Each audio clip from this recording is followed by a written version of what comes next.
நான் என்கிட்ட டைரக்டா எப்படி ஜாம் ப்ரிப்பேர் பண்ணணும் அப்படின்னு என்னோட ஜூனியர்ஸா இருக்கட்டும், என்கிட்ட டைரக்டா கேட்கறவங்களுக்கு நான் சொல்ற முதல் விஷயம் என்னது அப்படின்னா, ஆப்ஷன்ஸை எலிமினேட் பண்றதை எவ்வளவு சீக்கிரம் கத்துக்க முடியுமோ கத்துக்கோங்க அப்படின்னு தான் நான் சொல்லுவேன். அதுக்கு பெஸ்ட் எக்ஸாம்பிள் என்னது அப்படின்னா இந்த 6th கொஸ்டின். ஜாம் 2026ஓட இந்த 6th கொஸ்டின்ல உங்களுக்கு ஆப்ஷன்ஸை மட்டும் எலிமினேட் பண்ண தெரிஞ்சது அப்படின்னா ஈஸியா ஸ்கோர் பண்ணிடலாம். ஸோ ஃபர்ஸ்ட் என்ன கொடுத்துருக்காங்கிறத பாருங்க. எஃப் அப்படிங்கிறது ஒரு கண்டினியூஸ் ஃபங்க்ஷன். அது ஒரு 2 கண்டிஷனை சாட்டிஸ்ஃபை பண்ணுது. என்ன கண்டிஷன்? நீங்க வந்து ரைட் ஹேண்ட் சைட்ல இருந்து 1 அப்ரோச் பண்ணா உங்களுக்கு 3, அட் த சேம் டைம் நீங்க லெஃப்ட் ஹேண்ட் சைட்ல இருந்து 2 அப்ரோச் பண்ணீங்கனாலும் உங்களுக்கு 3 தான். ஓகேவா? ஸோ நான் என்ன பண்றேன், இந்த கண்டிஷனை சாட்டிஸ்ஃபை பண்ணக்கூடிய ஒரு கண்டினியூஸ் ஃபங்க்ஷன் எடுத்துக்கிறேன். நீங்க பார்த்துட்டு இருக்கிறது டிகே மேத் ப்ரெப். நான் உங்கள் DK, a mathematics student at IIT Madras. Natural choice f of x equal to 3. Constant function. கண்டினியூஸாகவும் இருக்கும், இந்த கண்டிஷனை சாட்டிஸ்ஃபை பண்ணும்.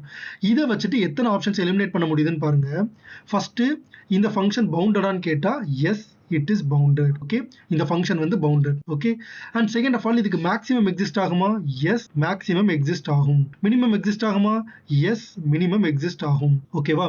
ஃபர்ஸ்ட் ஆப்ஷன் என்ன கொடுத்துருக்காங்கன்னு பாருங்க. Bounded, fine, maximum or minimum but not போத்னு கொடுத்துருக்காங்க. பட் நமக்கு ரெண்டுமே எக்ஸிஸ்ட் ஆகுதுல, ஃபர்ஸ்ட் ஆப்ஷன் தப்பு. டி ஆப்ஷன் பாருங்க, எஃப் அன்பவுண்டட்னு கொடுத்துருக்காங்க. டி ஆப்ஷன் தப்பு. சி ஆப்ஷன் பாருங்க, எஃப் பவுண்டட் ஆனா மேக்ஸிமம் நார் மினிமம் ரெண்டுமே அட்டைன் ஆகாதுன்னு கொடுத்துருக்காங்க. ஸோ சியும் தப்பு. Option B is the right answer. Easy question, easy 1 mark. Thank you so much for வாட்சிங் திஸ் வீடியோ. வேற ஏதாவது டவுட்ஸ் இருந்துச்சு அப்படின்னா கமெண்ட் செக்ஷன்ல கேளுங்க. மறக்காம இந்த வீடியோவை லைக் அண்ட் ஷேர் பண்ணிருங்க. நம்ம சேனல் டிகே மேத் ப்ரெப்க்கு சப்ஸ்கிரைப் பண்ணிருங்க. அடுத்த வீடியோவில் பார்க்குறேன். Until then it's me decay.